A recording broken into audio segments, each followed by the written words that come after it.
Hello friends, welcome back to my YouTube channel. पिछले video में आपने देखा था कि हमने प्रसार शिक्षा के बारे में पढ़ा था।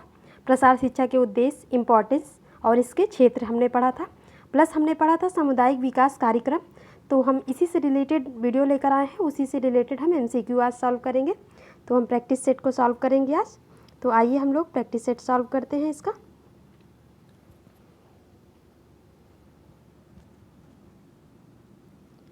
तो पहला क्वेश्चन है, प्रसार शिक्षा शब्द का प्रयोग कब किया गया था? Option number A 1873, option number B 1874, option number C 1875, option number D 1876। तो करेक्ट आंसर क्या हो जाएगा? करेक्ट आंसर हो जाएगा ऑप्शन नंबर ए। ये आपका 1873 में प्रसार शिक्षा शब्द का प्रयोग किया गया था। और सबसे पहले ये कहाँ पे प्रयोग किया गया था? तो यूनाइटेड किंगडम में। नेक्स्ट क्वेश्चन है, प्रसार शिक्षा शब्द का प्रयोग सबसे पहले किस विश्वविद्यालय द्वारा किया गया था? ऑप्शन नंबर ए इलाहाबाद विश्वविद्यालय, ऑप्शन नंबर बी कोलकाता विश्वविद्यालय, ऑप्शन नंबर सी कैम्ब्रिज विश्वविद्यालय, ऑप्शन नंबर डी ऑक्सफोर्ड विश्वविद्यालय। तो इसका करेक्ट आंसर हो जाएगा आपका ऑप्शन नंबर सी कैम्ब्रिज विश्वविद्यालय। कैम्ब्रिज विश्वविद्यालय कहाँ पे स्थित है? इंग्लैंड में स्थित है। नेक्स्ट क्वेश्चन है, क्वेश्चन नंबर 3, प्रसार शिक्षा शब्द सर्वप्रथम किस देश में प्रयोग हुआ था? ऑप्शन नंबर ए भारत में, option number B United Kingdom में, ऑप्शन नंबर सी चीन में, ऑप्शन नंबर डी पाकिस्तान में। इसका करेक्ट आंसर हो जाएगा option number B United Kingdom में प्रसार शिक्षा शब्द सर्वप्रथम प्रयोग हुआ था। क्वेश्चन नंबर 4, प्रसार शिक्षा किसके लिए अधिक उपयुक्त होता है? ग्रामीणों के लिए, अनपढ़ों के लिए, बेरोजगार के लिए या फिर उपर्युक्त सभी? तो ये करेक्ट आंसर हो जाएगा आपका उपर्युक्त सभी। ये सभी के लिए ये अधिक उपयुक्त है। नेक्स्ट क्वेश्चन है, प्रसार शिक्षा कैसी विधि है? प्रसार शिक्षा कैसी विधि है? व्यवहारिक शिक्षण है ये, ऑप्शन नंबर बी सामूहिक शिक्षण है ये, ऑप्शन नंबर सी व्यावसायिक शिक्षण, ऑप्शन नंबर डी सार्वजनिक समूह शिक्षण। तो ये कैसा शिक्षण होगा आपका? ये करेक्ट आंसर हो जाएगा आपका ऑप्शन नंबर ए व्यवहारिक शिक्षण है ये। व्यवहारिक शिक्षण क्यों इसे कहा जाता है? क्योंकि जो विद्यालय अथवा कोई भी सुव्यवस्थित संस्था के सीमाओं से बाहर युवाओं तथा प्रौढ़ को दी जाती है। प्रसार शिक्षा ग्रामीणों की शिक्षा है, अनपढ़ों की शिक्षा है और बेरोजगारों की शिक्षा है, जिसमें अपने व्यवहार, ज्ञान, कौशल तथा अभिवृत्तियों में परिवर्तन लाया जा सकता है और जीवन स्तर को ऊंचा उठा सकते हैं। इससे प्रसार शिक्षा एक व्यवहारिक शिक्षण है। नेक्स्ट क्वेश्चन है, प्रसार शिक्षा पद्धति में विशेष महत्व है? ऑप्शन नंबर ए नमनीयता की, ऑप्शन नंबर बी निर्भरता की, ऑप्शन नंबर सी मुश्किल, ऑप्शन नंबर डी इनमें से कोई नहीं। तो करेक्ट आंसर क्या हो जाएगा? ऑप्शन नंबर ए करेक्ट हो जाएगा, नमनीयता, जिसे हम फ्लेक्सिबिलिटी कहते हैं। तो प्रसार शिक्षा में फ्लेक्सिबिलिटी रहता है, क्योंकि इसमें क्या होता है, जो आपका पाठ्यक्रम होता है उसमें क्या रहता है, लचीलापन होता है, जिसे हम सरल कहेंगे। जैसे कि कुछ सिलेबस को हम अगर निर्धारित कर रहे हैं तो उसमें देखना पड़ेगा कि वो कठोर है या फिर वो फ्लेक्सिबल है। मतलब कि इसका आशय ये हो गया है कि आपको बहुत ज़्यादा लॉन्ग सिलेबस नहीं रखना है जो लोगों की समझ में ना आए। तो ऐसे सिलेबस रखना है जो दैनिक जीवन में भी उपयोगी हो। ये तो नमनीयता क्या है? ये फ्लेक्सिबिलिटी है। प्रसार शिक्षण पद्धति में विशेष महत्व नमनीयता का होता है। तो जैसे कि विभिन्न व्यक्तियों, स्थानों तथा परिवेश के अनुसार किसी प्रतिबद्ध पाठ्यक्रम का अनुपालन नहीं होता है। जिस परिवेश में, जिस स्थान पर अथवा जिस व्यक्ति के निमित्त कार्यक्रम चलाना हो, उसी को लक्षित करके कार्यक्रम नियोजित किया जाता है और प्रसार शिक्षण पद्धति में पर्याप्त नमनीयता का होना आवश्यक होता है। नेक्स्ट क्वेश्चन है, प्रसार शिक्षा में एक्सटेंशन शब्द का सर्वप्रथम प्रयोग किसने किया और कब किया था? तो ऑप्शन नंबर ए बी बोरहिस ने 1894 में, ऑप्शन नंबर बी मैकुलम 1789 और ऑप्शन नंबर सी विलियम 1987 और ऑप्शन नंबर डी जून 1899। तो इसका करेक्ट आंसर क्या हो जाएगा आपका? ऑप्शन नंबर ए बोरहिस ने एक्सटेंशन शब्द का सबसे पहले इसका प्रयोग किया था।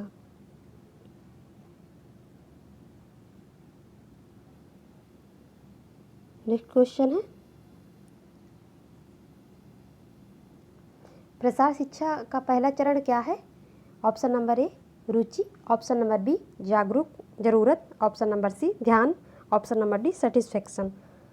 तो हमने पढ़ाया था आपको कि प्रसार शिक्षा के कुछ चरण होते हैं, इसके 8 चरण होते हैं। तो पहला चरण क्या होता है? अटेंशन, दूसरा चरण है इंटरेस्ट, तीसरा है डिज़ायर और चौथा है कन्विक्शन और पांचवा है अवेयरनेस या नॉलेज और जो 6 है वो है एक्शन, 7th नंबर क्या है? सेटिस्फेक्शन और 8 नंबर क्या है? इवैल्यूएशन। तो इसमें क्या पूछा गया है? प्रसार शिक्षा का पहला चरण क्या है? तो हमने क्या बताया, इसका पहला चरण जो होता है अटेंशन होता है, जो कि ये आंसर करेक्ट हो जाएगा option number C. Next question है, प्रसार शिक्षा क्रिया के प्रयोग में आने वाली 2D एड्स कौन कौन से हैं? तो आपने पढ़ा था, हमने पढ़ाया था आपको 2D और 3D। तो 3D क्या होता है? इसमें क्या होता है? लंबाई, चौड़ाई और मोटाई तीनों चीज़ें पाई जाती हैं। जैसे कि फॉर एग्जांपल बच्चे कोई मॉडल बनाते हैं तो उसमें क्या पाया जाता है? उसमें लंबाई, चौड़ाई, ऊंचाई पाई जाती है। 3D मॉडल हो गई ये। 2D क्या होता है? जिसमें लंबाई और चौड़ाई पाई जाती है, जैसे कि ये आपका चार्ट पेपर है, पोस्टर है। तो ये सब क्या हो गया आपका? 2D शेप में होता है। तो इसमें क्या पूछा गया है? प्रसार शिक्षा क्रिया के प्रयोग में आने वाली 2D एड्स पूछा गया है। तो इसमें कौन कौन सा होगा? तो देखिए, इसमें पोस्टर, इसमें भी ये इस आकार का होता है। तो ये पोस्टर क्या है? तो ये आपका 2D है। और फ्लैश कार्ड भी ऐसे होते हैं। कई फ्लैश कार्ड क्या होता है? कई कार्ड होते हैं जिसपे कहानियाँ अंकित की, मतलब कि किसी कहानी को हम दर्शाने के लिए क्या करते हैं? चित्र के माध्यम से दर्शाते हैं। तो इस प्रकार का गत्ते पे हम बनाते हैं फ्लैश कार्ड को, और इस पे हम क्या करते हैं? चित्र के माध्यम से ऐसे कुछ दर्शा देते हैं। जैसे कि हमें कोई कहानी प्रस्तुत करना है तो उसे हम चित्र के माध्यम से एक के बाद एक लगाते जाएंगे, स्लाइड एक के ऊपर एक ऐसे करते जाएंगे और कहानी बताते जाएंगे। तो प्रत्येक ख़त्म होने के बाद फ्लैश कार्ड को हम पीछे करते जाएंगे और जिसकी बारी आती जाएगी उसे हम आगे करते जाएंगे और कहानी को हम कंटिन्यू बताते जाएंगे। तो इसे हम फ्लैश कार्ड कहते हैं। और ये फ्लिप चार्ट होता है एक, तो ये भी इस प्रकार का होता है फ्लिप चार्ट। तो इसमें क्या करेक्ट आंसर हो जाएगा? करेक्ट आंसर हो जाएगा आपका ये option number D. Next question देखते हैं।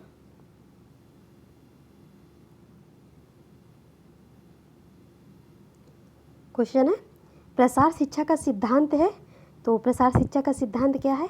ऑप्शन नंबर ए देखकर सीखना, ऑप्शन नंबर बी करके सीखना और ऑप्शन नंबर सी पढ़कर सीखना, ऑप्शन नंबर डी सुनकर सीखना। तो देखिए, अगर हम कोई चीज़ को सुन कर सीखते हैं तो फॉर एग्जांपल हम सुनते हैं तो जैसे कि हम 5% जो है ग्रहण कर सकते हैं किसी भी चीज़ को। किसी भी चीज़ को सुन रहे हैं तो हमें 5% समझ में आएगा अगर सुनकर, और पढ़कर सीखते हैं तो उससे भी बेटर, और हम देख कर सीखते हैं तो नेक्स्ट स्टेप होगा इसका। और सबसे पहला स्टेप जो सबसे अच्छा और प्रभावी होता है वो क्या होता है? किसी कार्य को करके सीखते हैं। जब हम कोई प्रयोग को हम अप्लाई करते हैं, जब हम प्रैक्टिकल को करते हैं तो हम क्या करेंगे? उसको बेहतर समझ पाते हैं। किसी चीज़ पे हम प्रैक्टिकल शोध करते हैं तो हम उस चीज़ों के बारे में डीपली से जानते हैं। तो हम सबसे पहले इसमें क्या देखेंगे? प्रभावी ढंग जो होता है इसका सिद्धांत का, प्रसार शिक्षा का सिद्धांत है या आपका करके सीखना। नेक्स्ट है, प्रसार शिक्षा है। प्रसार शिक्षा क्या है? आर्ट एंड साइंस है। आर्ट है या साइंस है या फिर क्या आपका प्रशासन क्या है? ये करेक्ट आंसर इसका क्या हो जाएगा? जो प्रसार शिक्षा होता है वो किसके अंतर्गत है? ये आपके होम साइंस के अंतर्गत होता है। तो होम साइंस क्या होती है? Home science branch of art and science. तो प्रसार शिक्षा इसके अंतर्गत है। तो क्या हो जाएगा? प्रसार शिक्षा क्या है? Art and science. तो प्रसार शिक्षा आपका कला और विज्ञान दोनों है। नेक्स्ट क्वेश्चन है, प्रसार शिक्षा के 4 मुख्य सिद्धांत किसने प्रतिपादित किया था? जो प्रसार शिक्षा के 4 सिद्धांत हैं तो उसको किसने प्रतिपादित किया था? Option number A Johnson, option number B JP लिंगन्स और option number C William Harvey, option number D M K Gandhi. तो इसका करेक्ट आंसर क्या हो जाएगा? इसका करेक्ट आंसर हो जाएगा आपका जेपी लिंगन्स प्रसार शिक्षा के 4 मुख्य सिद्धांत को प्रतिपादित किए थे।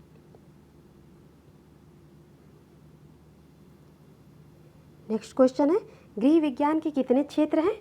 तो गृह विज्ञान के कितने क्षेत्र होंगे?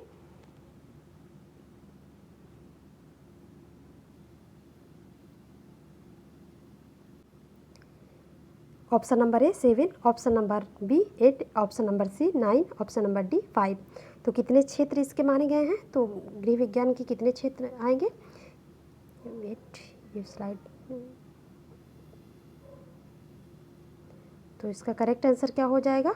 ऑप्शन नंबर डी, इसके 5 क्षेत्र हैं। तो जैसे कि गृह विज्ञान एक कलामय विज्ञान है जिसमें कला विषयों के साथ ही विज्ञान विषय की पढ़ाई की जाती है। और गृह विज्ञान के अंतर्गत मुख्य 5 विषय या शाखाएं होती हैं, जिसमें स्नातक तथा स्नातकोत्तर और इसके बाद क्या होता है, पीएचडी एवं शोध कार्य करते हैं। फिर नेक्स्ट है, राष्ट्रीय प्रसार सेवा किस वर्ष प्रारंभ हुआ? 1947, 1953, 1952, 1986। कौन सा करेक्ट हो जाएगा? करेक्ट आंसर हो जाएगा आपका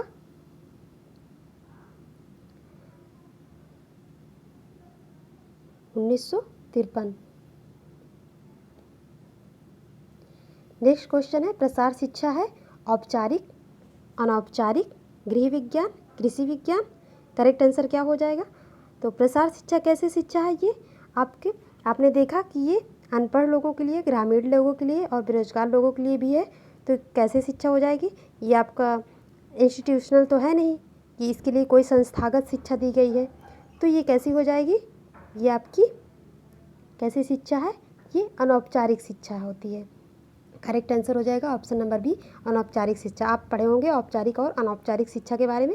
औपचारिक शिक्षा ऐसी शिक्षा होती है जो किसी संस्था के द्वारा दी जाती है, जिसमें रूल और रेगुलेशन बने होते हैं। लेकिन अनौपचारिक शिक्षा में क्या होती है, इसमें संस्थागत एजुकेशन नहीं दी जाती है, इसमें कोई रूल रेगुलेशन और एज लिमिट नहीं होती है। तो ये क्या है, ये किसी भी वक्त किसी भी पर्सन को ये औपचारिक शिक्षा दी जा सकती है। तो ये करेक्ट आंसर हो जाएगा अनौपचारिक शिक्षा। प्रसार शिक्षा विस्तार शिक्षा है जिसे हम अनौपचारिक शिक्षा का नाम देते हैं। तो करेक्ट आंसर आपका बी हो जाएगा।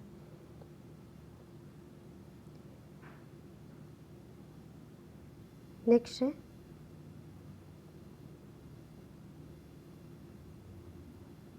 प्रसार शिक्षा निरंतर चलने वाली प्रक्रिया है, इसे किसने कहा था? इस कथन को ओपी द महा ने, ऑप्शन नंबर बी जेपी लिंगन्स ने, ऑप्शन नंबर सी विलियम्स ने, ऑप्शन नंबर डी रॉबर्ट ने। तो किसने कहा था इसे? किसने कहा था? जेपी लिंगन्स ने कहा था इसे।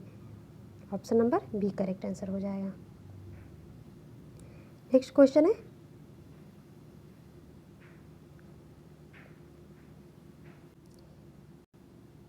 है, सामुदायिक विकास योजना को कब शुरू किया गया था? ऑप्शन नंबर ए 1 अक्टूबर 1953 को, ऑप्शन नंबर बी 2 अक्टूबर 1952 को, ऑप्शन नंबर सी 3 अक्टूबर 1954 को, ऑप्शन नंबर डी अक्टूबर 1956 को। तो करेक्ट आंसर इसको क्या हो जाएगा? ये ऑप्शन नंबर सी इसका करेक्ट आंसर हो जाएगा 2 अक्टूबर 1952 में।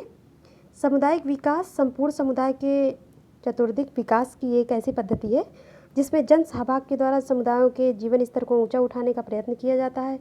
और इस बड़े लक्ष्य की प्राप्ति के लिए सर्वप्रथम सन 1948 में उत्तर प्रदेश के एक जिला, जो 2 जिले हैं, जैसे जो है इटावा और गोरखपुर जिले, तो एक प्रायोगिक योजना क्रियान्वित की गई थी। और ग्रामीण विकास की इस योजना का नाम सामुदायिक विकास योजना रखा गया था। और 1952 में ही क्या हुआ था कि महात्मा गांधी के जन्म दिवस 2 अक्टूबर से 55 विकास खंडों में इसकी स्थापना करके इस योजना का कार्य आरंभ किया गया था। नेक्स्ट क्वेश्चन है, गुड़गांव प्रोजेक्ट योजना के प्रतिपादक कौन थे? तो यहाँ से क्वेश्चन बहुत ज़्यादा बनते हैं। जो आपकी ये योजना है, यहाँ पे सामुदायिक विकास कार्यक्रम से क्वेश्चन बहुत बनते हैं। तो हमने आपको पढ़ाया था गुड़गांव प्रोजेक्ट है, शांति निकेतन, मारतंड योजना और ये आपका हमने आपको पढ़ाया था ना।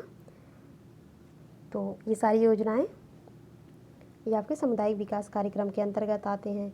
और इसी में फिर चाइल्ड डेवलपमेंट और वुमेन डेवलपमेंट के लिए क्या था कि ये एक प्रोग्राम बनाए गए थे, जो जैसे ICDS है, महिला सशक्तिकरण के लिए कुछ योजनाएं बनाई गई थी।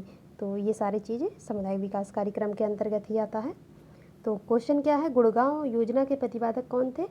तो option number A FL brain, option number B Rabindranath Thakur, option number C McCullum, option number D Daniel. तो इसका करेक्ट आंसर क्या हो जाएगा? तो इसका करेक्ट आंसर हो जाएगा ऑप्शन नंबर A। ये आपके FL ब्रेन ने गुड़गांव योजना के का जो है आरंभ किया था इन्होंने। और रविन्द्रनाथ ठाकुर ने क्या किया था, इन्होंने शांति निकेतन योजना का आरंभ किया था। नेक्स्ट क्वेश्चन है, ICDS भारत में कब लागू किया गया था? तो ICDS भारत में कब लागू किया गया था? ऑप्शन नंबर A 1975 में, ऑप्शन नंबर B 1976 में, ऑप्शन नंबर C 1977 में, ऑप्शन नंबर D 1978 में। तो इसका करेक्ट आंसर क्या हो जाएगा? जो ICDS योजना थी वो लागू की गई थी भारत में 1975 में। तो इसमें इसका फुल फॉर्म क्या होता है? Integrated child development scheme. और भारत में स्कूल पूर्ण बालकों एवं गर्भवती तथा धात्री माताओं के स्वास्थ्य के सुधार लाने के लिए ये योजना शुभारंभ की गई थी 1975 में। और इसका कार्य क्या था? टीकाकरण और पूरक आहार, स्कूल पूर्व अनौपचारिक शिक्षा, पोषण एवं स्वास्थ्य शिक्षा प्रशिक्षण। तो इसका मेन उद्देश्य ये था। और ये कितने बच्चों के लिए था? तो ये आपका 6 मंथ के बच्चों के लिए था। नेक्स्ट क्वेश्चन हम देखते हैं।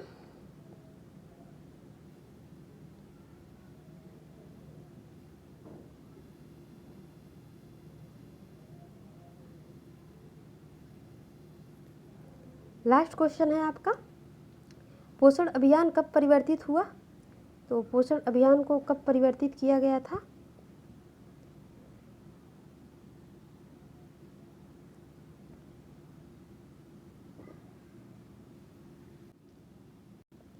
ये यहाँ पे क्या कितने वर्ष के बच्चों के लिए था? ये आपका 1 से 6 वर्ष के बच्चों के लिए लागू किया गया था ये।